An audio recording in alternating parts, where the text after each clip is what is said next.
आता जेव देव न मानणारी जी लोक आहेत त्यांना मी 4 प्रश्न विचारतो. हाला हा म्हणायचं नाही, त्यांना नाही म्हणायचं. आपल्याकडे साखर सम्राट आहेत, शिक्षण सम्राट आहेत, बचत गट सम्राट आहेत, पण आतापर्यंत कोणी रक्त बनवायचा कारखाना काढला का? नाही. काही एज्युकेटेड लोक आता रक्ताचे 2 पेशी आहेत, व्हाईट ब्लड कॉर्पस्कस, रेड ब्लड कॉर्पस्कस, म्हणजे तांबड्या पेशी, पांढऱ्या पेशी. रक्ताचे 4 गट आहेत, ए बी, ए बी आणि ओ. हिमोग्लोबिन मुळे रक्ताचा रंग लाल आहे. मग आतापर्यंत रक्त बनवायचा कारखाना कोणी का काढला नाही? तर अन्नाचं रक्त जो बनवतो तो दिसत नाही, पण आहे त्याचं नाव देव आहे.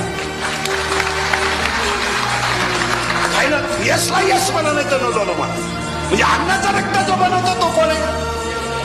एकाच साईड आपल्याला पटलं नाही. दुसरं उदाहरण, मुळात घातलेलं पाणी पानात गेलंच कसं? कोणत्या इंजिनियरचं कंस्ट्रक्शन आहे? त्या इंजिनियरचं नाव आहे देव. तिसरा प्रश्न, नारळात पाणी आलंच कसं? जाय किती दिवस शाळेत पड, शिकून जरी मेला तू, अरे त्याचं उत्तरच आहे देवाची करणी. नारळात पाणी. उद्या बाळ जन्माला येणार आहे, आदल्या दिवशीच आईच्या असताना दूध तयार आहे. मग एखादा बिंडूक मेंदूचा म्हणेल करू शकतो, नैसर्गिक आहे. नैसर्गिक आहे तर पोराच्या बापाला का नाही?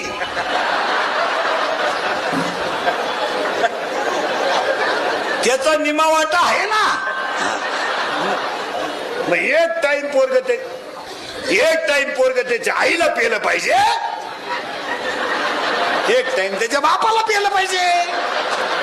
पण त्याच्या बापाला का पेत नाही? 9वा अध्याय मालकरी मंडळी. टाळकरी तिकडे माग कुठं, इकडे सांगा मला आधार राहू द्या ना तुमचा. वाक्य नाही आहे का?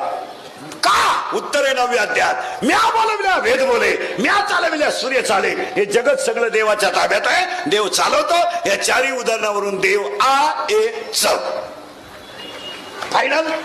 आता एवढं ऐकून एखादा म्हणला मला शंका आहे, तू सासरवाडीला जा, लाने मेवणीला मेसेज टाक, गप्पा आणीत बस, तू अशी डोकं लावायला आम्हाला वेळ नाही. मूर्ख